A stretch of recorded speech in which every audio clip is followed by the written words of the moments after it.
Hi, so we're from Group 7 and we are going to be discussing the journal article titled The Necessity of Discretion, a Behavioral Evaluation of Bottom-Up Implementation Theory.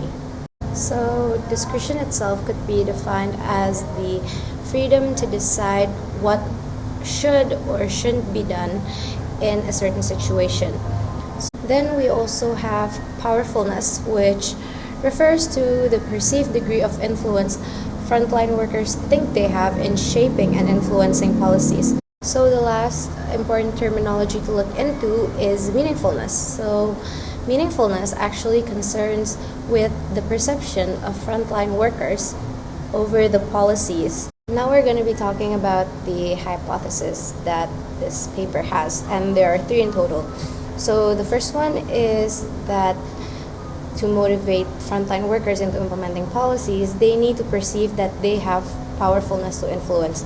So motivation to implement policies is, triggered by the sense of powerfulness these frontline workers have. And the second one is powerfulness embodies operational, tactical, and strategic power. Thus, the absence of these would be quasi-sufficient for low implementation willingness. So, power has three aspects in it: operational, tactical, and strategical.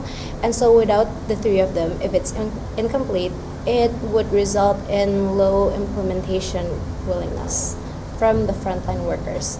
And the last hypothesis would be frontline workers would be willing to implement policies if they feel powerful and see meaningfulness in policies. So we've previously discussed the definition of powerful and meaningfulness. So basically, this last hypothesis discusses how it is important for frontline workers to have both feeling powerful and the meaningfulness of the policy in order to have a high willingness to implement these policies. The method being used in the journal is called ANSAT Theoric Configurational Comparative Analysis, and it is actually not common for public administration. However, this method allows to model the three theoretical elements in the hypothesis. The three theoretical elements are the powerfulness, meaningfulness, and implementation willingness.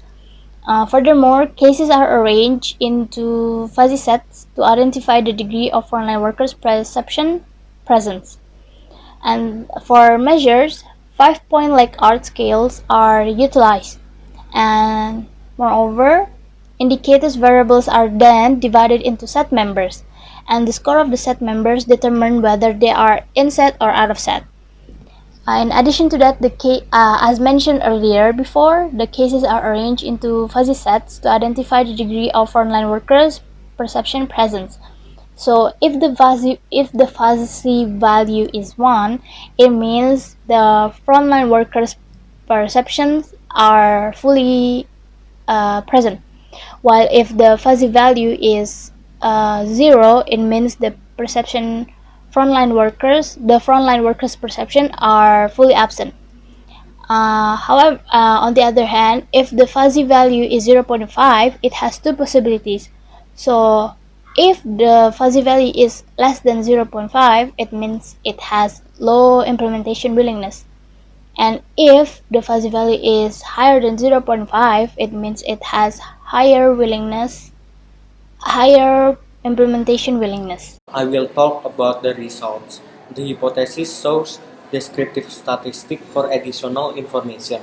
Overall, they show that the Netherlands teachers are better than the health workers. As far as hypothesis 1 is concerned, we found that powerfulness is virtually always necessary to ensure high willingness to implement. The finding is even stronger among Dutch health workers. It is sufficient for the high willingness to implement either to be strong at strategic or operational level or to be strong at the operational or tactical level.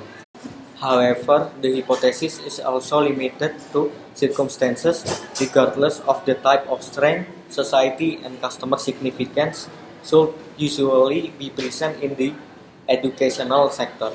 Next, I will talk about the discussion.